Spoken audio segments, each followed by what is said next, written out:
Thank you, and good afternoon. My name is Layla Durstein, and I serve as Director of Alumni Engagement Programs.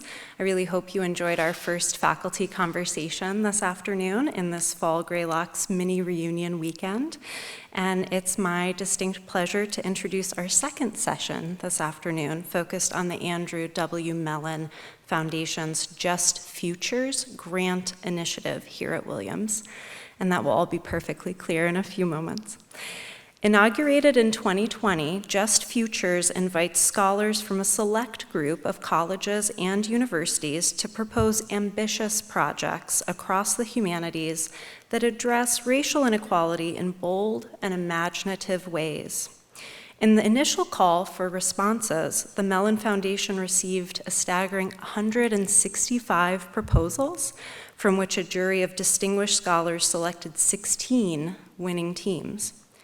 Williams and its collaborators, Williams Mystic and Mystic Seaport Museum and Brown University Center for the Study of Slavery and Justice, were selected as one of those 16 winning teams. Using maritime history as a lens, their work aims to tell a more complete story of New England and its global connections, past, present, and future. And it's entitled Reimagining New England Histories, Historical Injustice, Sovereignty, and Freedom. You'll hear the ways this work has manifested and also expanded here at Williams and beyond in today's presentation by three principal investigators for the grant, Christine Delucia, Tom Van Winkle, and Joy James. Christine Delucia is Associate Professor of History here at Williams College and previously was Associate Professor of History at Mount Holyoke.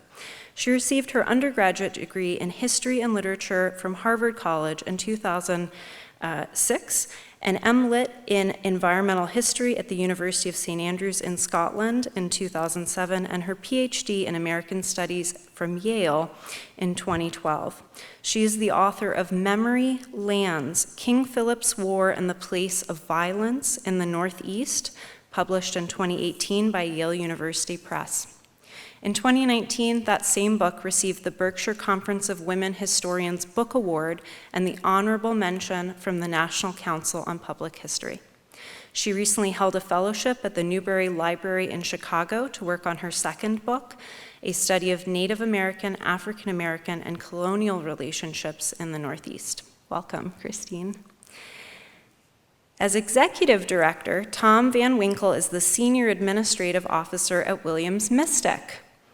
Tom received his BA in Political Science from Carleton College and holds an MS and PhD from the University of Wisconsin-Madison in Educational Leadership and Policy Analysis. He joined the Williams Mystic team in 2015 after spending 25 years serving as a leader in public schools and nonprofit education organizations. Early in his career, Tom served as a teacher and middle school principal, and then worked for 13 years for Expeditionary Learning, an education reform nonprofit with deep roots in the Outward Bound tradition. He has been a school designer, director of professional development, managing director of school services, and a chief operating officer. Welcome, Tom. And joining us virtually, Joy James, the Ebenezer Fitch Professor of the Humanities at Williams College. Welcome. Professor James is author of Shadowboxing, Representations of Black Feminist Politics, Transcending the Talented Tenth, Black Leaders and American Intellectuals, and Resisting State Violence, Radicalism, Gender, and Race in U.S. Culture.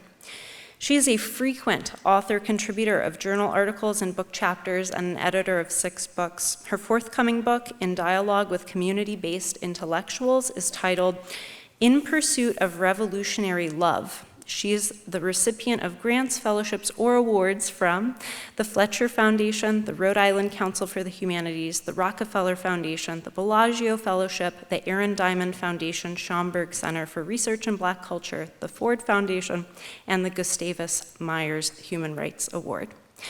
With that, please join me in warmly welcoming Joy, Tom, and Christine for today's presentation.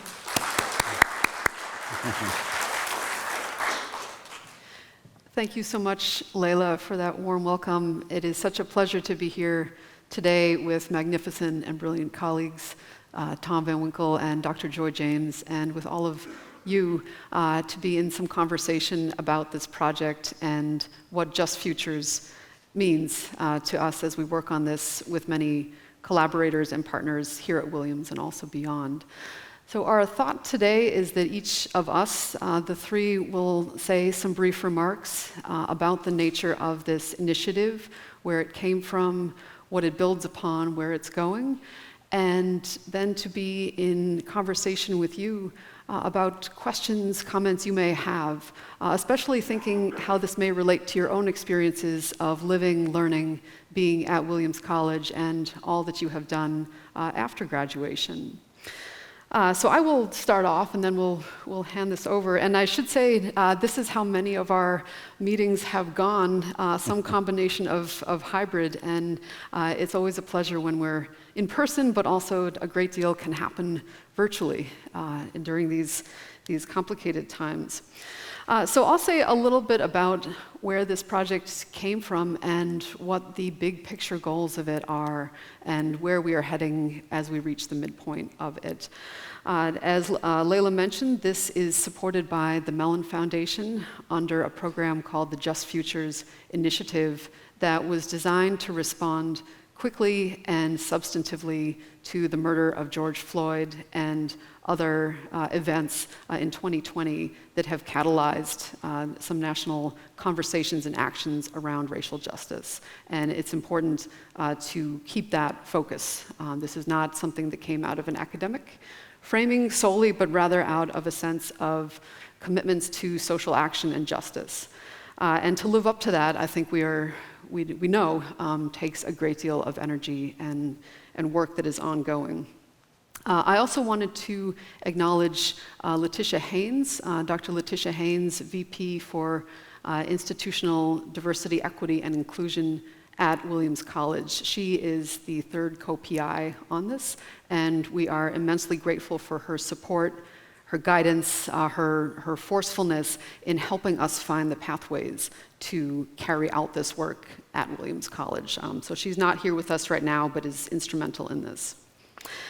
So as I was thinking about what we might share out here, and there are so many details we could talk about, but I thought maybe the big picture view of this, which is about relationships and about social action and experiential learning. So how do these come together at Williams College and also beyond it? At one level, this project began with some conversations about history, and particularly in New England, but also the United States more broadly, how narratives and stories about the past have frequently served to erase or deny or misrepresent the fuller reality of what has happened and what is happening here. And that includes the experiences of indigenous or Native American communities and tribal nations, African American communities, and Afro-Indigenous communities. And that is still a focus of this in some respects, the redress and the retelling in a much fuller way based on the knowledge that communities have long carried forward about what has occurred in this region.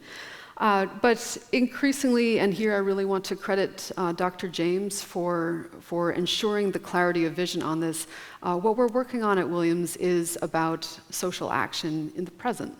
It is not only about storytelling or revisions to narratives, it is about advocacy, organizing, and mobilizing in the face of some extraordinary difficult challenges. And we'll talk about what some of those are.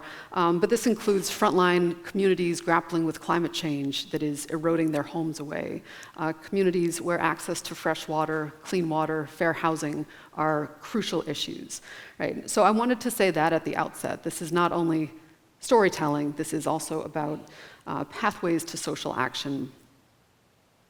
And it is about building relationships both within Williams College, so the three of us in very different units of this institution, but also beyond Williams College. And our partners on this institutionally include Brown University, the Center for the Study of Slavery and Justice at that university, and Mystic Seaport Museum, where some of you may have been. It's a maritime museum in Mystic, Connecticut. Even more important than that, though, I think, is relationships with communities. And as I was sitting here listening to the land and labor acknowledgement that the 62 Center has put together, I was really reflecting on how closely related that is to the goals of this project. So that acknowledgement we heard recognizing Stockbridge, Munsee, Mohican homelands, and also the labor and lives of enslaved and also free African Americans. And the language that, as I heard it, invites us, perhaps compels us to create the possibility for a better future, one that is more equitable and inclusive. What does that look like in practice is where we have spent a great deal of time. And also, how does that bring our students in? How can this be an opportunity for reapproaching the experience in a classroom? And so this is the moment when I would invite you to think about your own experiences that you have had at Williams in learning in a classroom, and ones perhaps that were very generative, and maybe ones that didn't quite take you where you might have wanted to go. Something that we are responding to very actively is our students and their keen momentum and commitment to being agents of change in the world, now and also when they graduate. And finding ways in our classrooms and through experiential learning, so getting outside the classroom, right? Meeting with communities in their own home places, learning from knowledgeable community members about their own experiences and their own pathways of action, how that can actually transform the educational process.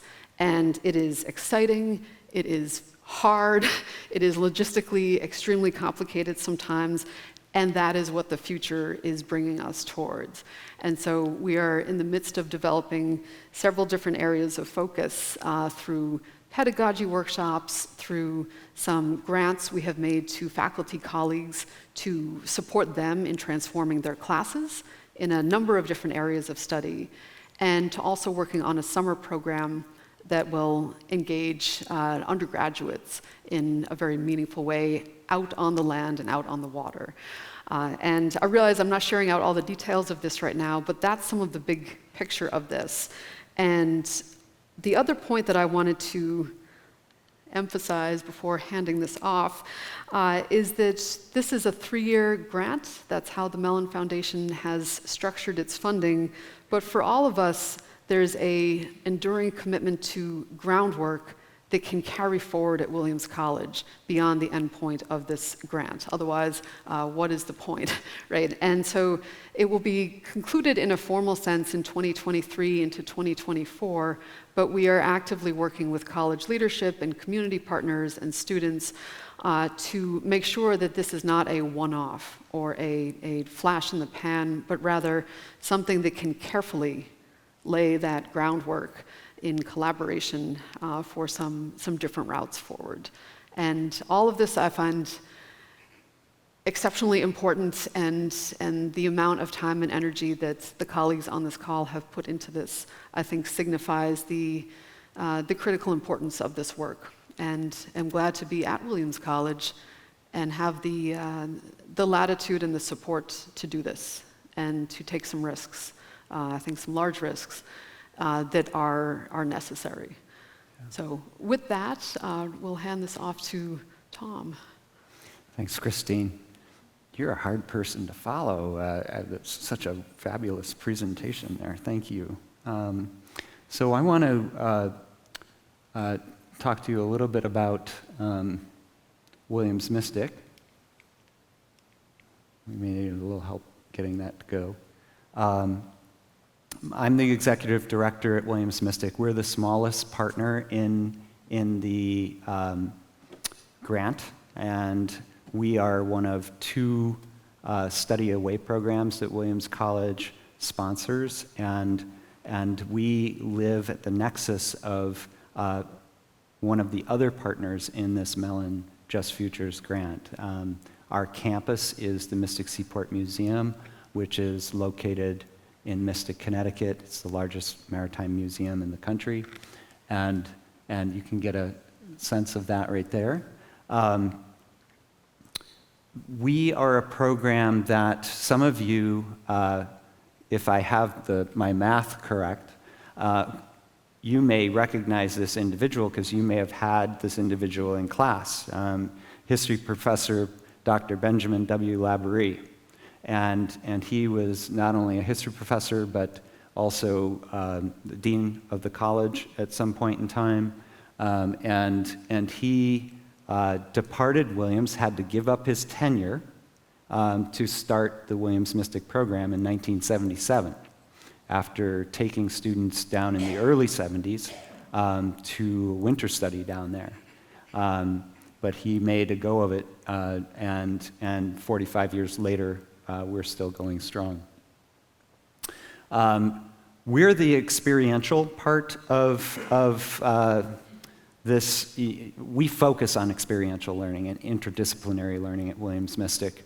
And when we take a small group of students each semester, no more than 24, our students focus on really complex issues and problems associated with 3/4 of our planet, because almost three quarters of our planet is covered by water. And we feel that it's important to spend a little bit of your college career focused on that.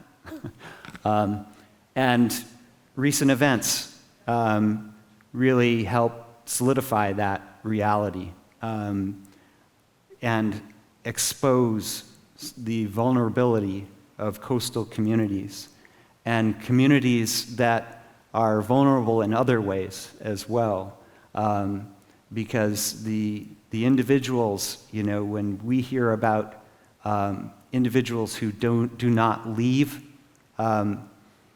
when a hurricane is approaching, it's very easy to assume that they're just being stubborn.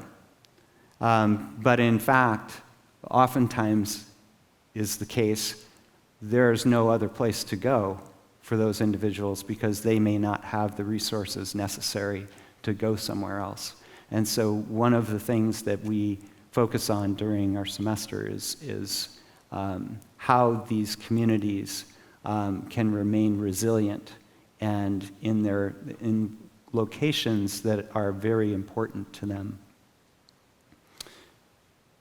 Hurricane Ian is a stark reminder to all of us how fragile our coastlines are. So we grapple with topics at Williams Mystic that are very complex, and this is a photograph of some work that we do when we take our students on field seminars, not field trips, field seminars, because we feel that field trips connotes I'm a passenger and I'm learning as I go on this trip. Field seminars are really a two-way street where we are learning from stakeholders and communities, and we are also giving back to those communities. These are some individuals in the community of Grand Isle, a barrier island to New Orleans, that was devastated last year by Hurricane Ida. And that's the same house. If you take a look at those, that's the same house after Hurricane Ida.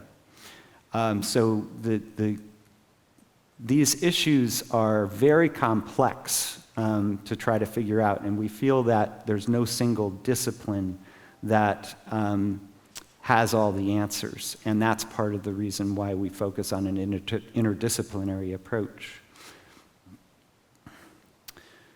We intersect also with indigenous communities in that particular location as well, and our students learn about the challenges that communities that are in locations that are losing their land to land loss and subsistence are really in situations that have a double-edged sword. So we work with a community in Louisiana a tribal community, the chief of which is a Williams grad from 2022. And that tribal community is attempting to receive federal recognition, and in order to receive federal recognition, you need to meet 8 different criteria. one of which is to show a longevity in a certain place. When your place is disappearing because water is subsuming that place, that becomes very difficult. And so that we are working with that tribal community. Now, I explain this just as a matter of an introduction to our place in the Just Futures grant.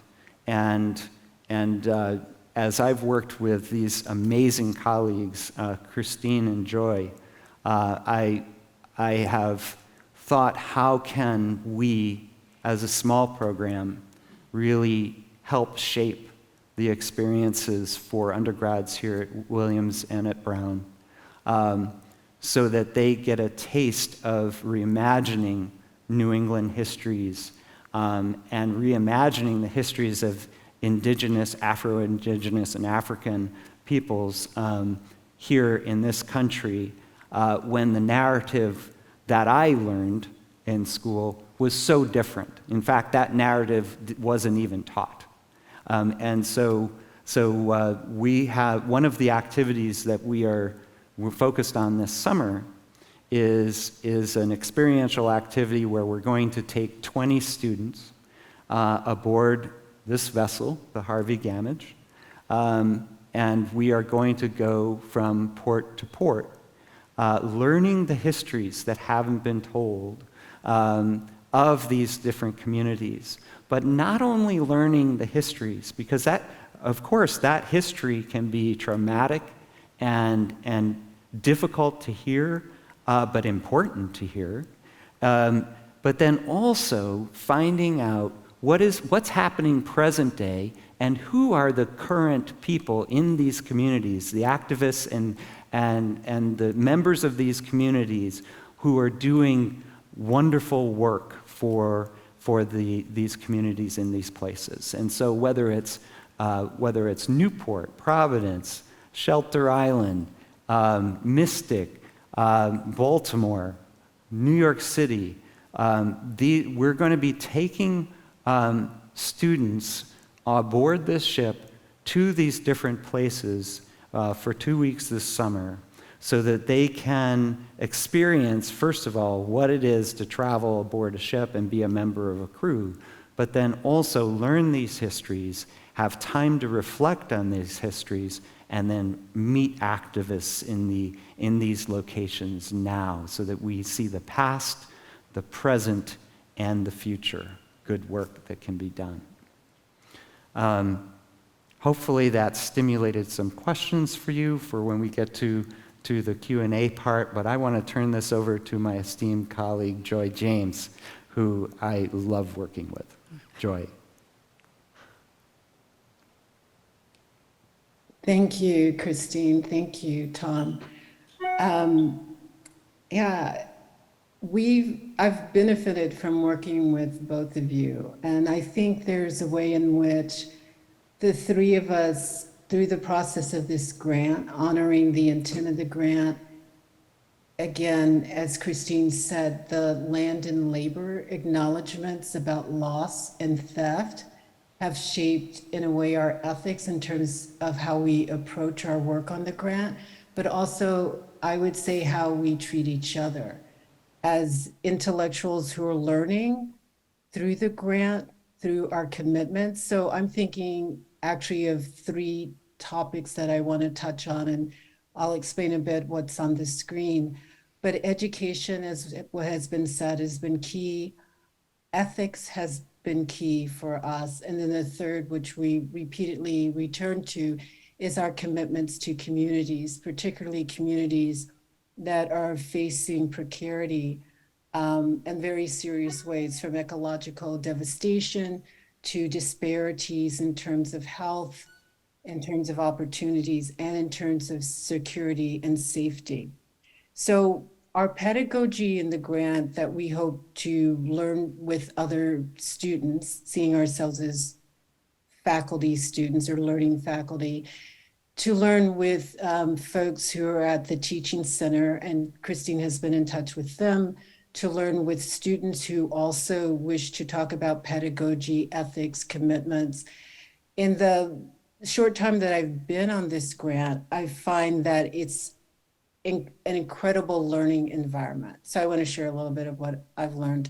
So Christine and Tom introduced me to Akia de Barros Gomez, who's at the Mystic Seaport Museum, I believe. And she and her advisory committee or advisory council came up with the concept of entwined. We were able to meet with her briefly and to sort of sit with the connections between Indigenous, Afro-Indigenous, and African-American communities, both in terms of their histories of enslavement and genocide, their histories of reconstituting culture and identity, and advocacy and agency for themselves. One of the things that we found is that as aspirational as parts of this grant might be, or at least, for me personally, to be entwined is a very difficult practice. It's an ideal and a goal that communities can come together and work collectively for ethics, for commitments, as I've said before.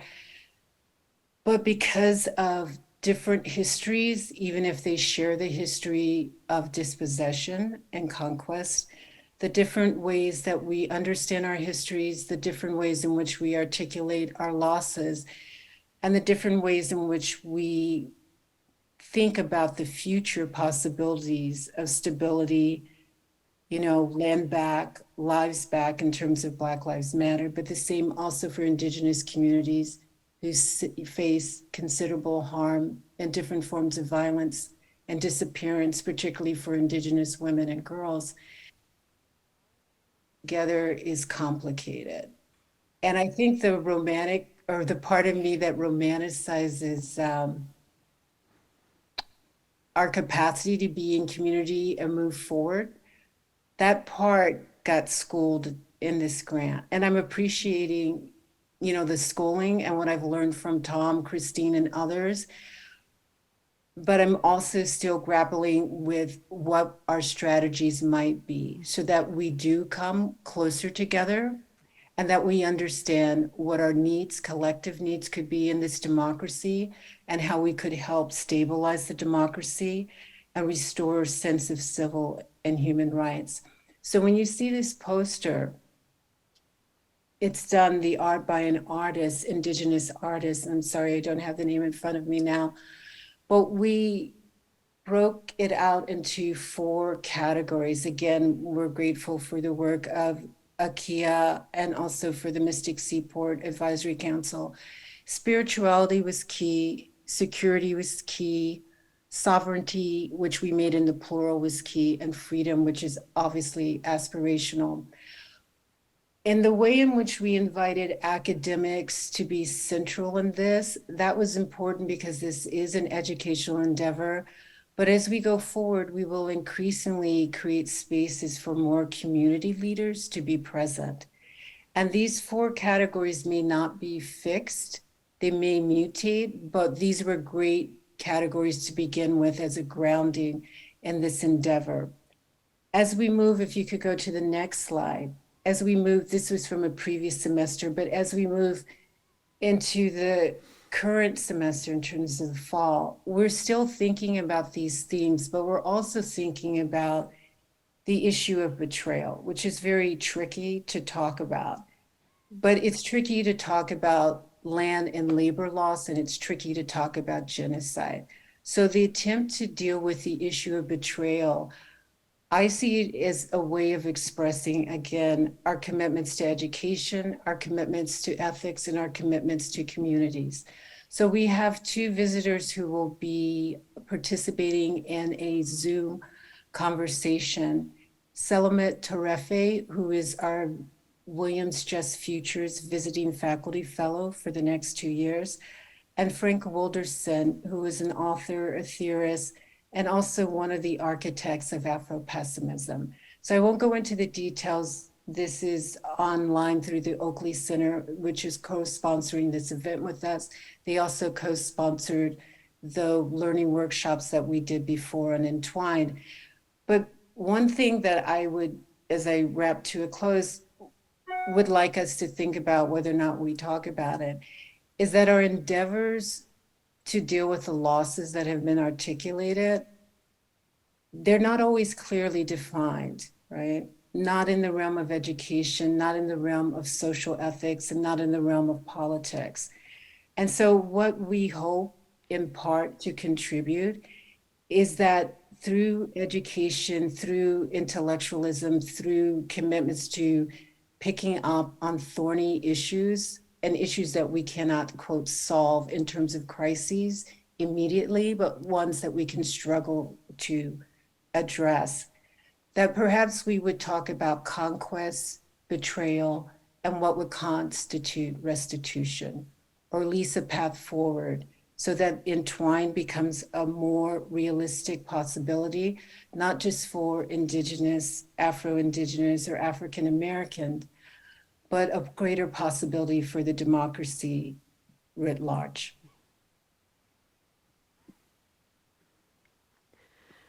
Thank you so much, Joy. And I don't know if, Tom, you want to respond to anything, or if we could open up to some questions.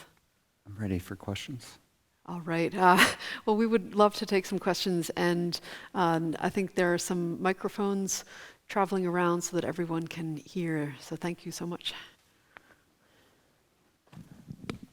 Thank you. I wasn't quite clear on how parts of the program, the Mystic is clear, how it interacts with the students. Are there classes, or, again, the Mystic thing is clear, although I wasn't, is it a semester abroad type program for the 20 students? But then how do the other parts of this interact with students? So I can answer part of that, and Tom and Christine also.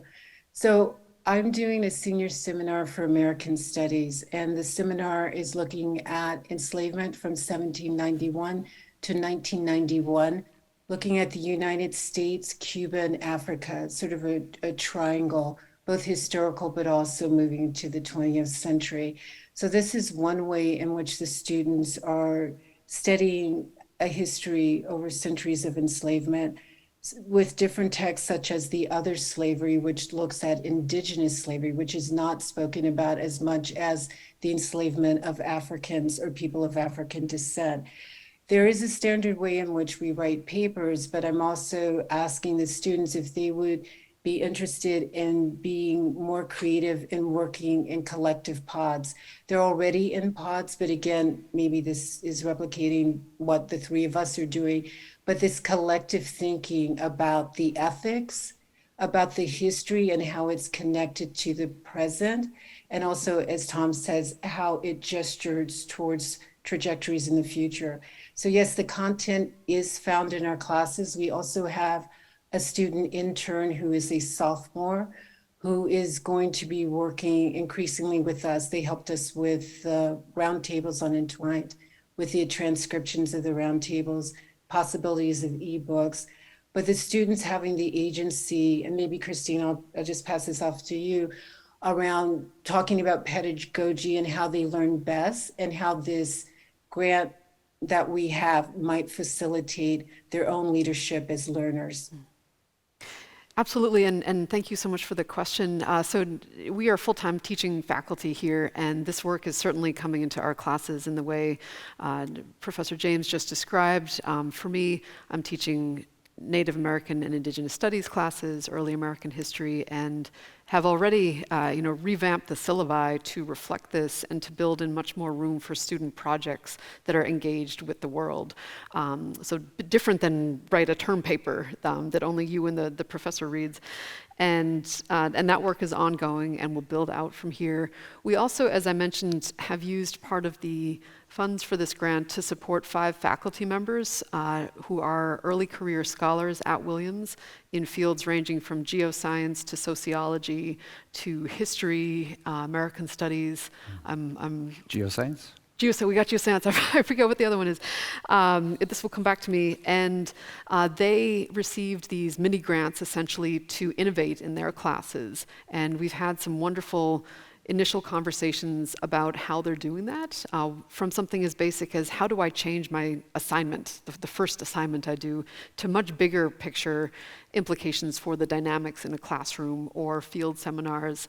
And we are going to be working with the brand new Rice Center for Teaching and Learning, let me get the name correct, that Matt Carter is directing, to have some workshops that are really productive, not just people talking, but rather outcomes from that, in hopes that this can seed some different practices across the college. And also having students involved in those conversations, not just faculty talking to each other, but students as the other part of the equation in a profound way as co-producers of knowledge.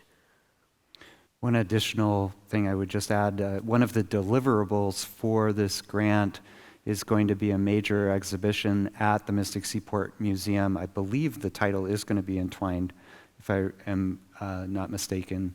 And part of the creation of that exhibit will involve research done by students as well as others as part of that whole exhibition that's going to take place in 2024.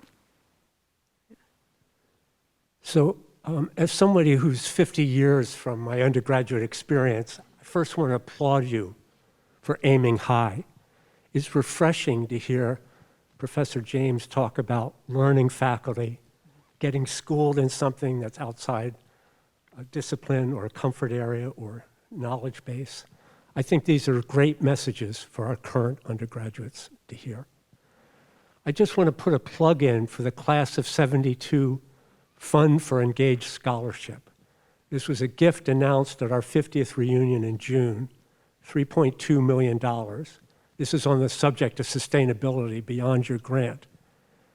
And our class is very much behind the idea of expanding experiential opportunities, getting Williams students out into communities, whether it's locally, regionally, nationally, and taking on interdisciplinary challenges, taking on real problem solving in the real world, and certainly in a social action vein as well. So our class, 50 years from graduation, came to a consensus on this as our gift purpose. And I want you to be aware of it. The president has been very supportive of this. And perhaps someday, if other classes contribute, we'll see a Center for Engaged Scholarship or a place beyond the current CLIA that can really help promote on campus getting students involved in these projects as well as faculty. That's really exciting. Absolutely, that is wonderful. And Yes. you can bet that we're not just making note of that, we will follow up on that. And yeah. We'll be on the phone before you know it. No, seriously, that's wonderful to know, and thank you for that commitment. We also didn't share, and thank you for that. We didn't share. We have an advisory committee ourselves, and about I think there's 26 people on it, maybe. Christine, Tom. I think so. I think It's a list. fourth of them are also Williams alum. Yep. That's right. So, and they're very committed. I mean, they work in different areas. We have, again, we started in the New England region, and then because the borders and boundaries are kind of artificial at some point, we note that some of them went into the academy, some of the alum, teach at Amherst or Harvard. Others are organizing with farmers in Mississippi. Others are teaching in public schools in the Bronx. It's a wide range of very committed young intellectuals, and they've been very helpful in helping us think about education and experiential learning. Thank you. Yeah, as a result of effective initiatives in diversity, inclusiveness, equity, and accessibility, Williams campus has a multitude of very valuable microcultures. So my question is, over multiple years, how do you transform that landscape into an effective culture where our shared values, culture defined as shared values in action, and into communities of shared values?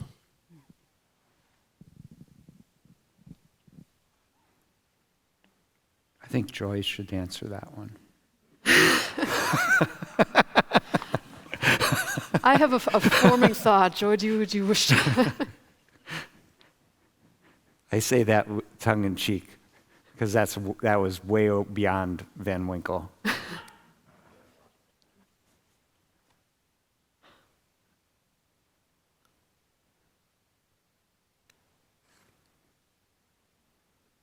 Your thoughts? I'm always like, Christine, were you going to say something? How about I offer an initial thought? So something that I have seen that's very powerful at this college as the institution has begun recognizing and relationship building with the Stockbridge-Munsee Mohican community, the tribal nation on whose lands we are located. Something that has been profound to watch unfold and to participate in is as individual students have gotten involved with their tribal historic preservation office, they tell their friends, they tell their classmates, they tell their faculty in totally unrelated departments that don't do anything, historical, but the word begins to move. And the impact of that and the importance of it from an ethical perspective, from a restitution perspective, that begins to move. And even in the last couple years, I have seen this in so many places that I don't know we were expecting this unit over there to have this interest, right? But then to see this move in a very positive way, it feels different than, and this is just me speaking, mandating that something will happen, because that can sometimes be productive, it can sometimes be counterproductive, but to model what this good work is, and I think you've heard from everyone on this, just the urgency of it. This is not something that's going to wait around for a 10-year planning process. It's happening right now. And I think that's what continues to make an impact on me, and something that I hope to support with students and also collaborators here writ large. That's not to evade your question, because I think underlying that is a very difficult recognition of what was your phrasing here? Building a culture of shared values, or creating a space where there are shared commitments. That may never happen across the board, and I guess I want to name that as well. But we're not dissuaded by that, and those who wish to come along, the door is open to do that. Joy, I don't know if you have more. Yeah, I'm still thinking on it. Yeah.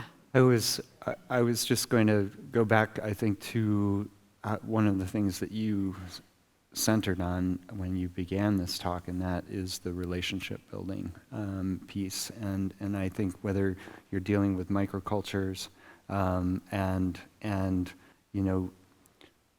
identified shared values, you don't get there without relationship building. And so, the work is difficult. And I think of we just returned from Alaska on a field seminar with our students earlier this fall. And the very first place we went was to Glacier Bay National Park and Preserve, and there's a house called the Healing House there. And when in 1925 the American government identified this place as a place that needed preservation for future generations, they didn't also acknowledge that there was several clans in that place that had been there since time immemorial, and they booted them out. And about 30 years ago, some individuals started to communicate, despite that tension between the government and the Tlingit community, about where do we go from here? And it was one of the first places in terms of the national parks that individuals came together and started talking about shared values, and what do you need? And part of what they needed was an invitation to return to their home.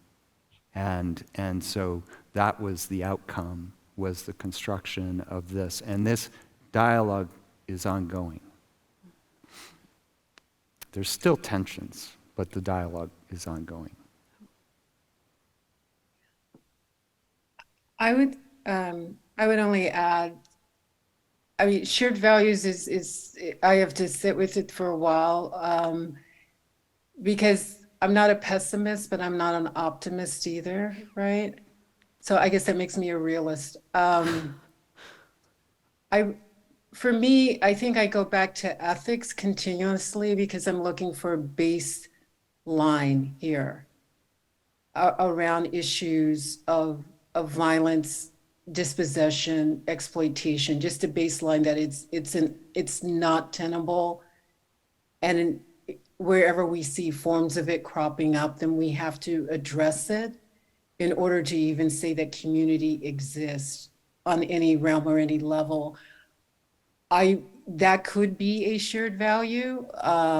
Obviously, it doesn't work all the time in all sectors. And maybe that's a low bar, but that's the bar that I've set. And for me, it's relevant to this grant because as much as we talk about enslavement, we're also talking about genocide, right? You know, based on the UN Convention definition, you know, that it put out in the late 1940s. And so that could mean not just the loss of land, you know, but also the loss of culture and language, the loss of children who are disproportionately being taken from certain groups, you know, who are impoverished or who present as if they don't have, you know, the means or the capacity to raise their own kids. So then they end up in other places, you know, filtered through state bureaucracies. So, I mean, we all know the specifics, but maybe the one ethics I would point to would be to ramp down the violence, in part by learning of the history of the violence, tracking the trajectories, and making commitments that all communities deserve enough sustenance and comfort to maintain themselves and their cultures. Hi. I have been fascinated by and moved by much of what you've said, but I think there's one thing that is missing from this conversation, and it is this.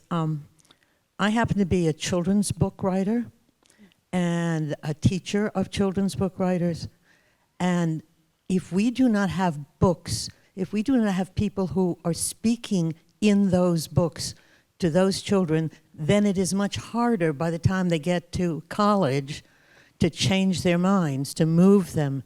We know now that people across America are trying to take away the books with black faces in it, with brown faces in it, with anything that is not what they want in it. They're feeling erased. They don't want to be erased. Therefore, they're erasing other people. And I think that if you look further, if you move further, if you think about teaching the people that you're teaching at the college age to start writing to, talking to, teaching to younger children about what has happened, then I think we're going to get faster and further along the road we need to go. Yeah, that's a good point. Brown has we're partnered with Brown, but this isn't part of the grant. So we contributed to their building this, but we couldn't fully invest in it because it wasn't in the grant. But a K through 12 educational program, right? That would actually deal with the topics that we're talking about, but in ways that would be appropriate for K to 12. And I agree, if you know, I understand what you're saying, there is this erasure movement, you know, that appears to be progressing. I grew up in Texas, so I understand Texas as a leader in different things.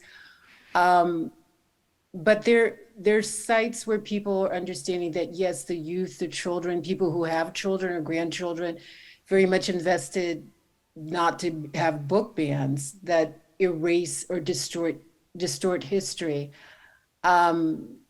For us in this grant, we are within the confines of, college instruction, but I agree, we have to be educated on all levels.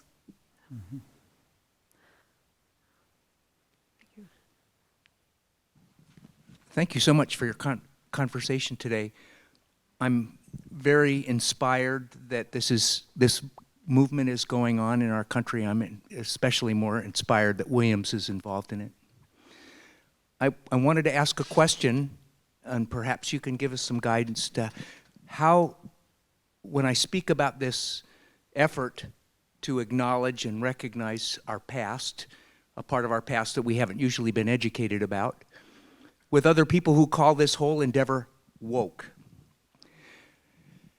I served in the military. I have a lot of friends who refer to this sort of effort in our country, which I think is so important for its future as a community, as a people, together as a people. How can we address that and begin a conversation that begins to share some and create some understanding of the importance of this effort? Thank you. I'm reflecting on the fact that in our many, many months of conversation, Joy and Tom, I don't think that word has come up once, which is interesting, right, in terms of how our conversation is. When I teach my history classes, or do a public presentation on New England history, I often say right up front, you may have heard the word revisionist history. And you may have heard that as a very negative thing or a pejorative thing, as if that's somehow a distortion. I say, I lean into revisionist history. It's constantly being revised, right? You would not, as I've heard someone say, you wouldn't want your medical doctor to have an unrevised view of healthcare based on a 19th century curriculum, right? Knowledge is constantly expanding. But to put that in a more pointed way, to create a space where the recognition, the very upfront recognition of what is being contested, why something might be framed as contested, when in fact what is happening is a truth-telling, a breaking of silences, a challenging of erasures. And I have found in my classes, even this semester, that the students are right there with that. And maybe they are not the ones that you're speaking to exactly here, but to actually name that. And I do that frequently when I talk with public audiences that I am pretty sure we're not on the same page about a lot of things. But to just begin the conversation there, never to talk down to anyone, right? That's a primary thing here. But to then model what revisionism looks like. And that means this way of ensuring that other voices are here. And this voice is here, and now the story is really different. And that is a thing to be learned from and moving forward. I say this also conscious that as a white faculty member, there are ways that I can navigate some of these settings that are different than how other colleagues or collaborators may experience that. And one of the roles that I think I do in my professional life is speaking with a lot of audiences who are not persuaded, or they don't walk into the room persuaded, but instead trying to bring people along onto another path and having some time and space to do that. But other people bring very different points of entry, right, and positions to this. And the other thing I'm thinking about is our students who come from extremely diverse communities, backgrounds, positions, and making sure that in the course of this work, they are not put in a space of being liable to be harmed, more so than the world is already doing. And so I'm hearing your question and thinking about this a lot as we prepare for the summer experience, where students will be with us in a co-learning environment in some places that confrontation, which can become violent, right? To just name that as a reality too, is something that we as educators and as human beings, right, need to have that care for our students. And also to say that that is a reality in Williamstown, without going perhaps fully down that road in this setting, that there are dynamics right here in this place where the woke has been quite forcefully put out there in some public settings. When the telling of Indigenous African American experiences has happened, there has been a forceful response to that. So this is not something that we are unaware of. I don't know if any of Joy or Tom wish to speak to that.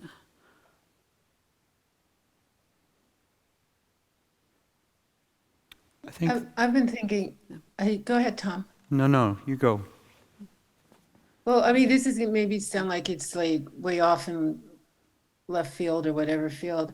I mean, I've been thinking increasingly about emotional intelligence and what role it would have in education. Honestly, we're working together because we're also employed in this sector. And maybe, when we're in our communities or our churches or our mosque or our synagogues, we have different kinds of communities, right? So here on this campus, we have another kind of community. But I'm wondering if emotional intelligence is a constant that goes through all these communities. And I am personally, whether or not this is relevant to this grant, I'm very concerned about the violence right now. From Buffalo to Uvalde to, you could just go around the map. So I'm wondering what role emotional intelligence might have in education, or the role that emotional intelligence has in this grant. I can say from working with Christine and Tom, I see character, I see ethics, I see what I'm calling emotional intelligence, but I can't define it right now. And maybe if people are suspicious of the intent or think it's, I see woke with air quotes around it, or at least that's the way I've heard it. I can understand the suspicion, but I wonder if something could override it that may not always be about data and intellect, unless it's actually tied to compassion and capacity to think about what we all collectively need. And so that sounds a bit abstract, but that's what popped up in my brain. And having some of these, just to finish a thought I was having relationships and connections and difficult confrontations. There are some differences over the Zoom world and then what happens in person. And just speaking about a classroom environment, our students bring a range of perspectives, always. And one cannot assume among the 28 people in a classroom where someone is coming from. And I have noticed a difference now being back in person in that space, that the dialogue moves differently. I would say it's deeper than when people are sitting in little Zoom squares, and there can be a sense of disembodied, that's just a voice on a screen, when in the presence of someone, right, where you are across a table, something else can be happening. That something can be very positive, it can be negative, right? And all of what I think, Joy, you're under that rubric of emotional intelligence. I'm writing all this down. I'm taking notes here. We're always learning at Williams. Thinking about how we might approach this for a summer experience as well, and intentionally, do some things to build that capacity in a manner that is positive. Yeah. My response is, because you talked about, I think this is a reality for so many people. You have relationships with people that you've had long-standing. It sounds like from your military career, and they label. You have this conversation, and then they just throw out this label, woke. And my response would be, you just labeled this woke. It's a lot more complex than that. And when you're ready to have a conversation about this, let's talk. But if you're just going to name call, I'm not going to have a conversation with you. Yes, thank you for the discussion. As a student from really a long time ago, and having been the object of intense prejudice at Williams, I really appreciate what you're doing and what you're confronting. But also, as an ocean sailor, you mentioned, Tom, about sailing port to port, and Christine, you talked about being afraid of violence. I wonder what those ports are. Do the students actually sail the boat, learn how to sail the boat, and what message do they get out of that sea experience that is meant to pertain to your intent, your subject matter? Such a rich question. So we're not going to be doing ocean sailing, like we do actually in Williams Mystic, where we're actually offshore. We're not a port destination stop. We're going to go. One of the things Joy mentioned was this advisory council that we're working with, and as we map out this fairly short period of time that we're going to have with these students, we're going to be very intentional about identifying specific stops that have important histories and stories and people who are currently activists working in those places, so that we can spend time. Part of the reason for the shipboard experience is also that as you know, there's learning to go on aboard ship as well. How am I a member of a crew? I'm going to be a crew member here. I'm not going to be a passenger, and there's lots to learn. So there will be that as well, and that component has a very important learning aspect as well, because we're going to be bringing together 20 individuals who don't necessarily know each other, all have different backgrounds, and their common experience is going to involve this learning about these places, and then also the common experience of working together to make this ship sail to the places it's going to sail to. We're right in the thick of trying to determine the number of stops, and as an ocean sailor, you know that weather dictates everything. And so we have to have a game plan, a backup to the backup plan, and be ready to navigate to where we need to go, either through the night, if that's necessary, or not. And we want to provide a space aboard the Gamage also that provides for adequate time to reflect and have conversation, because we know that these experiences and this learning is going to be challenging and difficult and traumatic for students, and they're going to need time to process and to reflect and to talk. And so the way I'm thinking about it is less is more, but with an adequate number of port stops that will really engage our students in deep learning. So we haven't determined the locations quite yet, but we kind of have a swath of territory that we're thinking about.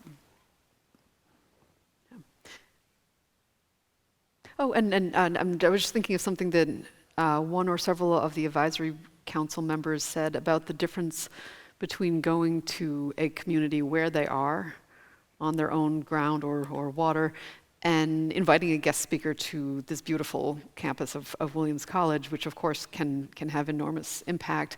But the difference between going to a community, that also has to do with how we are, reconceptualizing knowledge and authority and expertise, not as something that resides only in a college, but is actually out among communities and always has been. So that is part of the intent. And also the students, as much as they love being here during the year, they've spent a whole year in a classroom, or most of them inside a building, and being in a different space can activate other forms of relating and learning.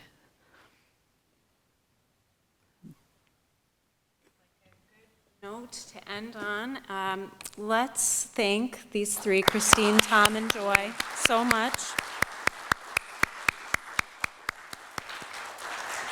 It's really such important work, and I think you hear the deep commitment and also the ways in which this is so deeply interdisciplinary and cross-cutting and experiential, and is really, I think, the future of how students will be learning and how faculty will be learning from one another. So thank you.